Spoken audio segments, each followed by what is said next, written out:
The 2024 presidential election was more than just a contest between political heavyweights. It was a battle for the hearts and minds of everyday Americans. In a nation increasingly divided, the outcome hinged on a select group, persuadable voters. These citizens, untethered to a single party, held the power to swing the election. Their decisions carried the weight of the nation's future. They were teachers, entrepreneurs, veterans, each with unique stories and hopes. Some yearned for economic stability, others for affordable health care. Their motivations were as diverse as the country itself. Yet, they shared a common thread, a willingness to listen, weigh options, and choose the best leader. Understanding these voters was crucial. Their choices would shape the direction of the country for years to come.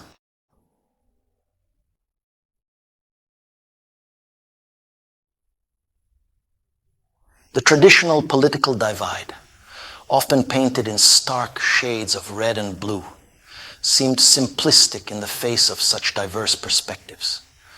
Persuadable voters defied easy categorization. They were a tapestry woven from threads of various backgrounds, beliefs, and experiences. Some were disillusioned with the political establishment, yearning for authenticity. Others were single-issue voters, driven by deeply held convictions on matters like climate change or immigration reform. Many found themselves caught in the middle, torn between party loyalty and unease with certain policies. This diversity of thought was the lifeblood of American democracy. It was a testament to the enduring power of individual voices in shaping the nation's destiny.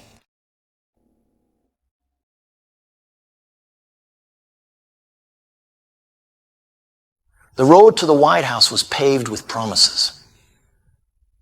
Each candidate offered their vision for a brighter future. Yet for the persuadable voter, discerning genuine commitment from calculated rhetoric was paramount.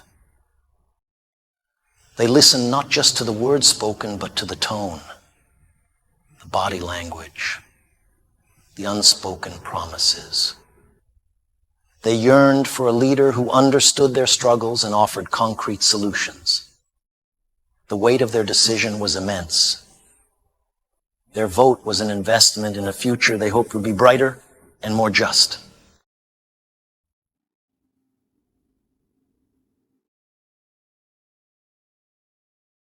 Joan London, a lifelong Republican from Pennsylvania, found herself at a crossroads. The rise of Donald Trump left her feeling politically homeless. For years, Joan had embraced the Republican Party's emphasis on individual responsibility and limited government.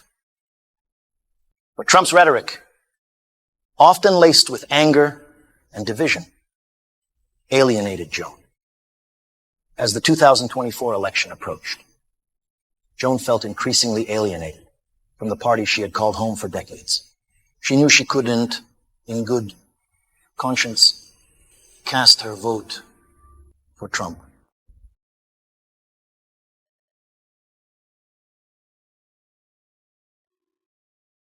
The debate unfolded, a whirlwind of policy pronouncements and personal attacks. Joan watched intently, weighing the merits of each candidate's arguments. Harris projected an air of competence and composure that Trump lacked. Then came the moment that sealed Joan's decision. Trump, when pressed on Russia's aggression towards Ukraine, refused to condemn the invasion. His stance felt like a betrayal of everything she believed in: a strong America, a defender of democracy. It was a bridge too far, a line in the sand that Trump had crossed with reckless abandon.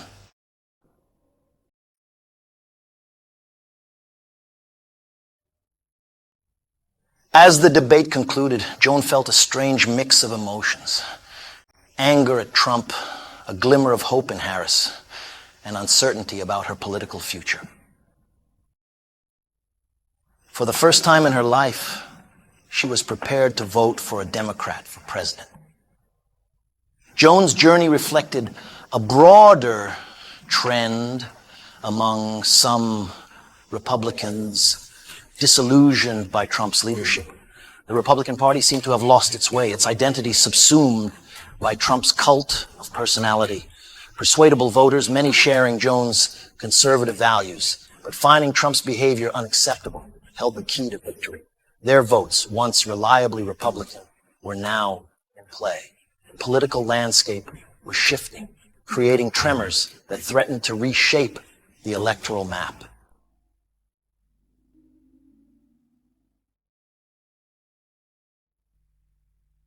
Joan's decision to vote for Harris was just the beginning of a longer, more complex journey. She still harbored reservations about the Democratic Party, its policies on issues like taxes and regulation, but she was willing to set aside those differences to prevent what she saw as a greater threat to the nation's well-being. Her story raised questions about the future of American politics. Could the Republican Party find its way back to its conservative roots? Could the Democratic Party build a broader coalition? Joan's single vote was a testament to the enduring power of individual conscience in a democracy.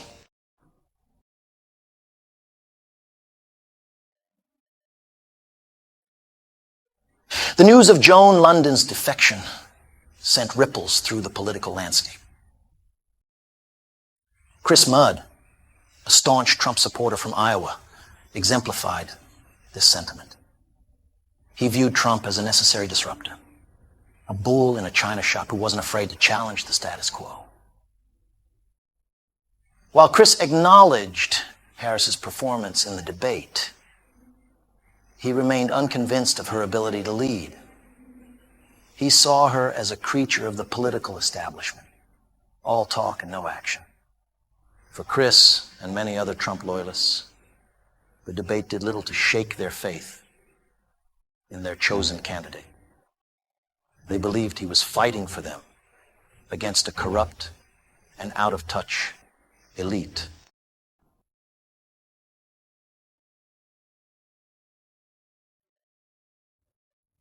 While Trump supporters like Chris Mudd held firm, others couldn't shake off a nagging sense of unease. Lisa Reisman, a Wisconsin voter who had previously supported Trump, found herself impressed by Harris's performance. A self-described independent, Lisa had voted for Trump in 2016, drawn to his outsider status. But his chaotic presidency left her feeling disillusioned. Harris projected an air of competence and composure that Lisa found reassuring. The debate wasn't just about policy positions. It was about temperament. And on that score, Harris had clearly outshone Trump.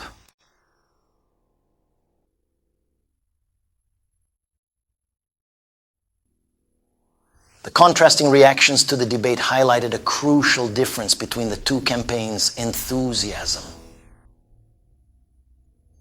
While Trump's base remained fiercely loyal, Harris's supporters seemed energized by her performance. Davette Baker, an African-American Democratic activist in Milwaukee, embodied this newfound enthusiasm. Harris's debate performance had been a turning point. She showed us tonight that she is a president, Davette declared. This surge in enthusiasm among Democrats, particularly among black women, boded well for Harris's chances. The challenge for Harris would be to sustain this momentum and translate it into tangible support at the ballot box.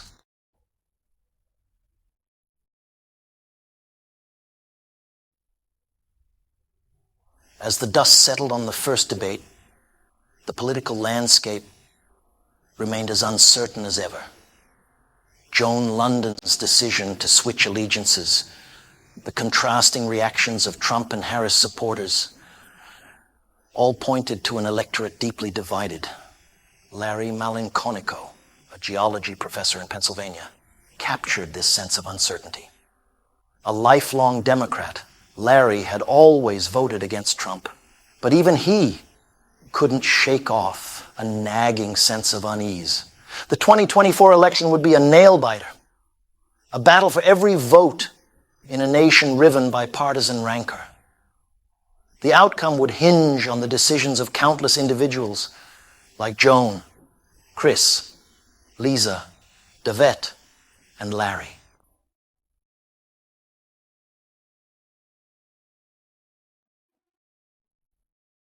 While Kamala Harris's performance in the debate had energized many Democrats, a recurring critique emerged from undecided voters.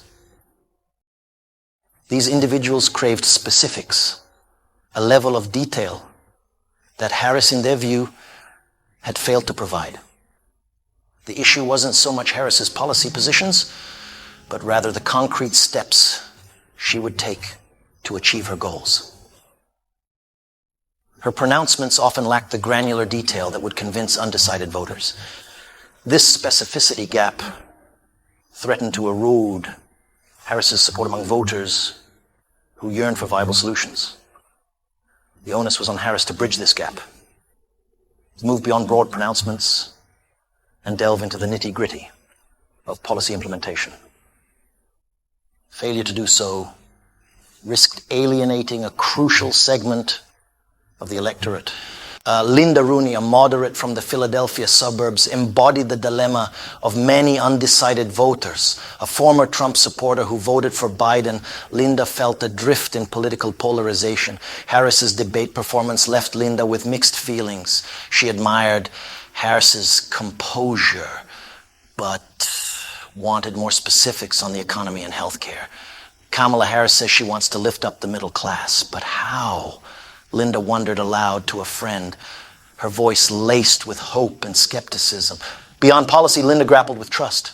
Harris's shifting positions on fracking and criminal justice reform gave Linda pause. This is why I don't trust her, Linda confessed. She's not a moderate.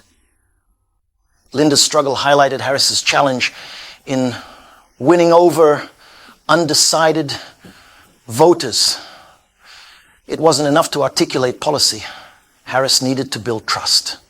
For Linda, the decision came down to policy, trust, and a leader who spoke to her experiences. The lonely middle, as Linda described it, was a space for voters feeling politically homeless. In Las Vegas, Antonio Munoz, a veteran and restaurateur, watched the debate with a critical eye.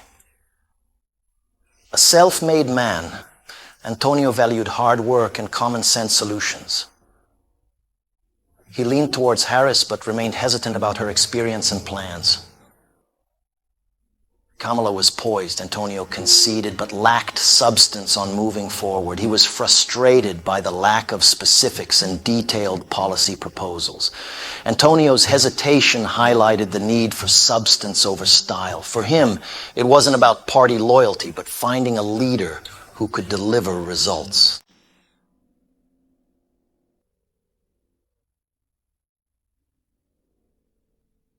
The call for specificity, for concrete solutions to complex problems, echoed across the political spectrum. Voters, bombarded with information, misinformation, and partisan spin, craved authenticity, a sense that their concerns were heard and understood. They yearned for a leader who not only acknowledged their struggles, but also offered a clear path forward. This yearning for tangible change transcended traditional partisan divides. It was a shared desire for a government that worked, for leaders who prioritized the needs of everyday people over political expediency. It was a rejection of the status quo, of the gridlock and dysfunction that had come to characterize American politics. The challenge for both Harris and Trump was to tap into this desire for concrete solutions, to move beyond the rhetoric and the partisan posturing, and offer voters a vision of a future where their concerns were addressed, their needs met, and their hopes given a fighting chance. The candidate who could most effectively bridge the gap between words and deeds, between promises and results, would likely determine the outcome of this closely contested election.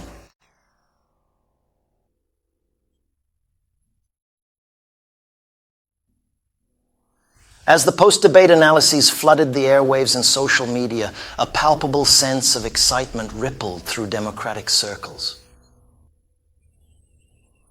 Kamala Harris's performance, while scrutinized for its lack of policy specifics by some, had ignited a wave of enthusiasm among her supporters, who saw in her calm demeanor and sharp rebuttals a sign of true leadership.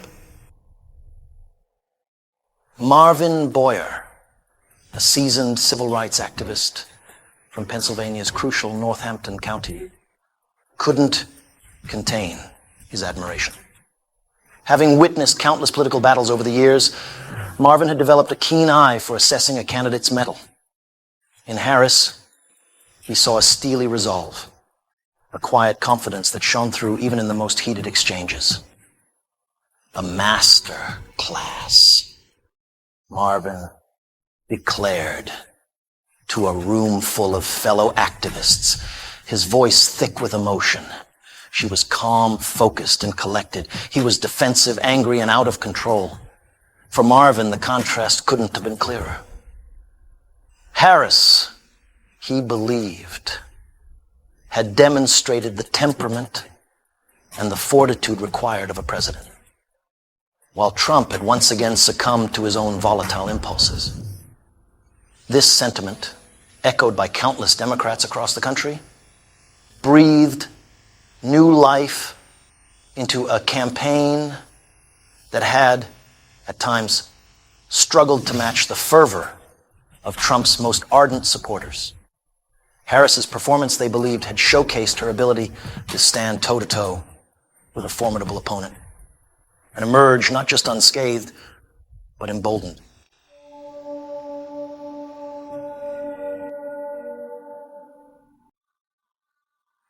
Section 2, grounded in reality, seeking optimism and authenticity. Beyond the tactical victories of the debate stage, Harris's performance resonated with many voters on a deeper, more visceral level.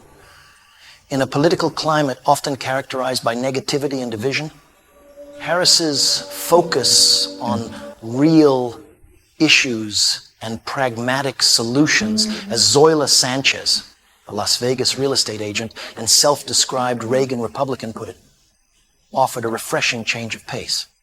Zoila, like many Americans, had grown weary of the constant political circus, the endless cycle of outrage and recrimination. She yearned for a leader who projected a sense of calm, who acknowledged the challenges facing the nation without succumbing to despair or resorting to divisive rhetoric.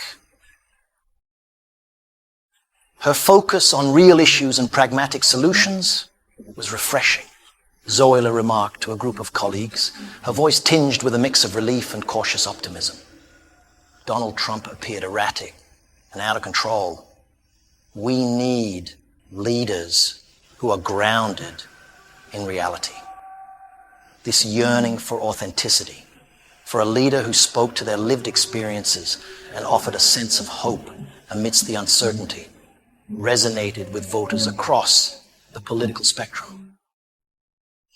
It was a yearning that transcended party affiliation, a shared desire for a return to civility, reason, and a focus on solutions rather than slogans.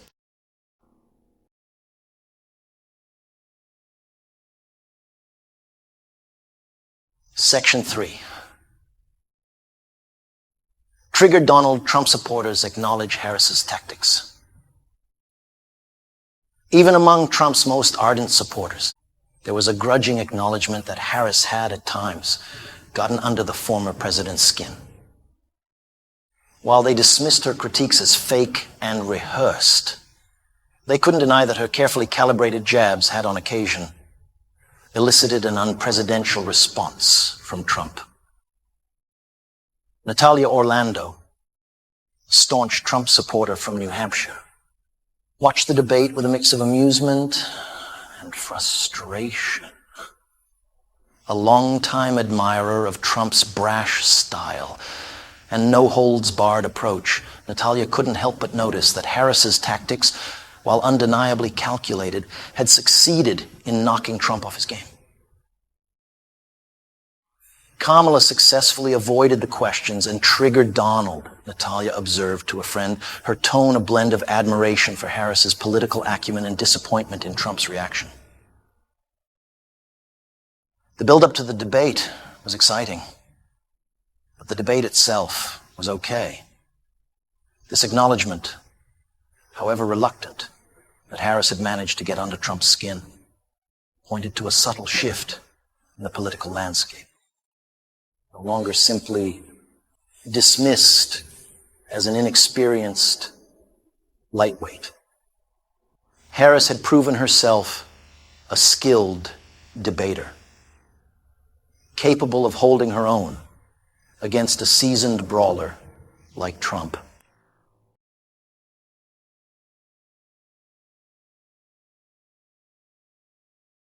Section 4. Incessant posing and disingenuous theatrics. Doubts about authenticity linger. Despite acknowledging Harris's tactical victories and her ability to rattle Trump, many of the former president's supporters remained unconvinced by her performance. They viewed her calm demeanor and measured responses as calculated and inauthentic. A carefully crafted persona designed to mask what they perceived as a lack of substance and genuine conviction. Rachel Kulak, a Christian conservative from the suburbs of Richmond, Virginia, watched the debate with a critical eye, her skepticism evident in every furrowed brow and pursed lip. For Rachel, Harris's attempts to project an image of calm and competence rang hollow, overshadowed by what she perceived as a lack of authenticity. Kamala Harris's incessant posing and disingenuous theatrics while Trump was speaking came across as immature, rehearsed, and off-putting, Rachel remarked to her husband, her tone laced with disdain. His defensive reactions were not helpful, but she wasn't genuine. This perception of Harris as inauthentic, as more concerned with style than substance, posed a significant challenge for her campaign. While her performance had energized many Democrats and given some undecided voters pause, it had done little to assuage the doubts of those who viewed her with suspicion, their skepticism fueled by a potent cocktail of partisan allegiance and a deep-seated distrust of the political establishment.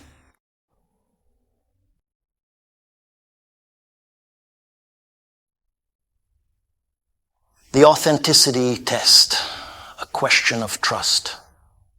The theater of politics often hinges on perception, on the ability of candidates to connect with voters on a personal level, to convince them not only of their competence, but also of their character.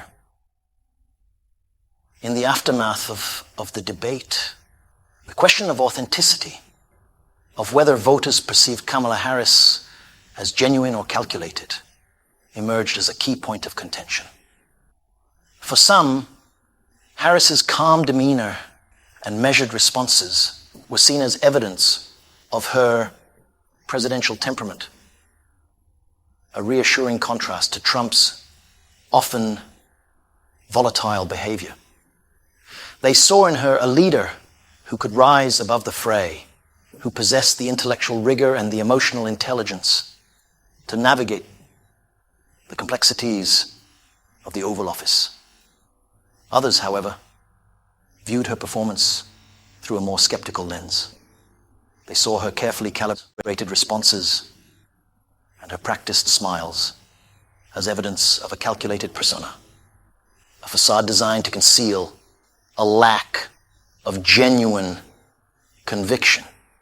They questioned her sincerity, her motives, and her ability to connect with the everyday concerns of ordinary Americans.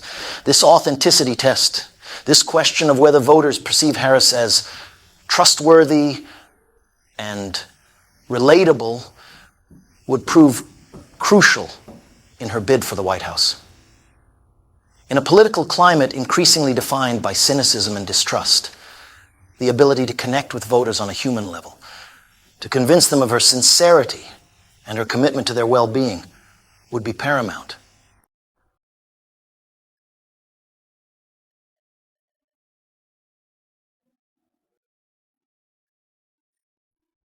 Seeming so fake, the perils of perception. The challenge of authenticity is often compounded by the relentless scrutiny of the 24-hour news cycle and the unforgiving glare of social media. Every gesture, every word, every fleeting expression is analyzed, dissected, and often distorted to fit pre-existing narratives.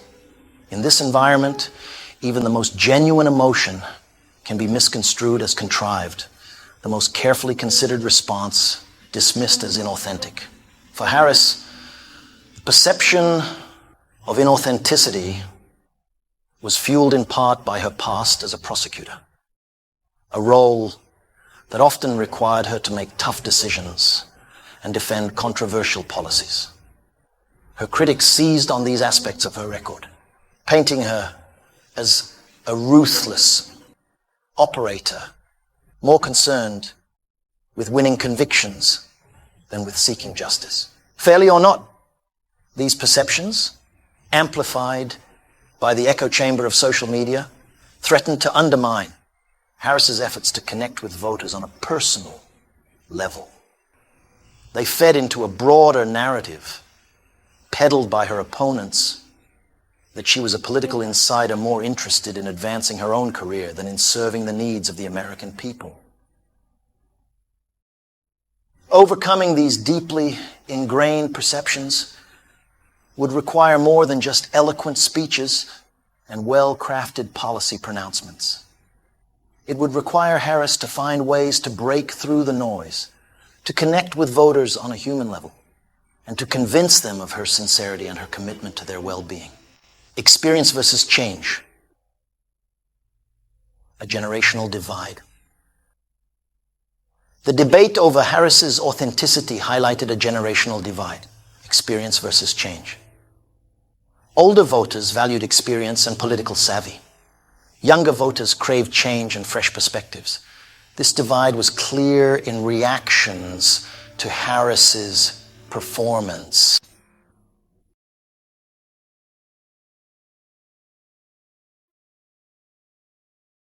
Section 4. Memorized and regurgitated. Searching for depth in a sea of sound bites. In an age of stage-managed campaigns and crafted sound bites, the search for authenticity in politics can feel futile. Voters struggle to distinguish between genuine conviction and calculated rhetoric. Harris, despite her intelligence and policy command, sometimes struggled to connect emotionally with voters. Critics accused her of being overly scripted and lacking the common touch. Betsy Sarcone, an Iowa voter, remarked that Harris's lines lacked depth. Voters yearned for a candidate who spoke from the heart and conveyed authenticity. Overcoming these perceptions would be a defining challenge for Harris's campaign.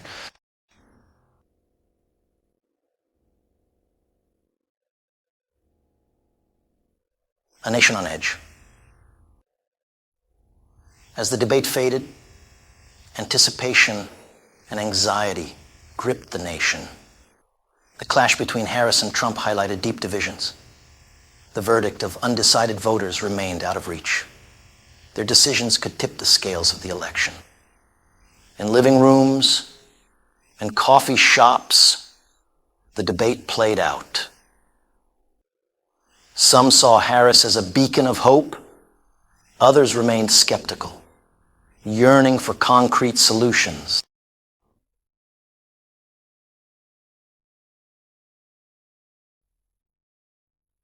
Section 2, the shadow of 2020. A time for reflection, a time for choice. The 2024 election unfolded under the long shadow of its predecessor, a bruising and divisive contest. The specter of 2020, with its allegations of voter fraud and its violent aftermath, served as a stark reminder of the fragility of American democracy. The challenge for Harris and Trump was to persuade a weary electorate that their vision offered a path out of the darkness. It required a genuine commitment to healing and a recognition that the stakes transcended partisan politics. For Harris, this meant addressing concerns of those left behind by globalization and technological change. It meant tackling issues of racial injustice, economic inequality, and climate change. For Trump, it meant moving beyond grievance politics and offering an inclusive, optimistic vision. The choice in 2024 was between two fundamentally different visions of America.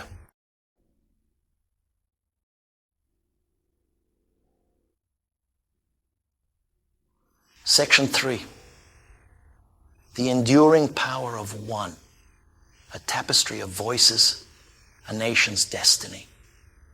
As the campaign entered its final stretch, the stories of individual voters, their hopes, anxieties, and aspirations served as a poignant reminder of what was at stake.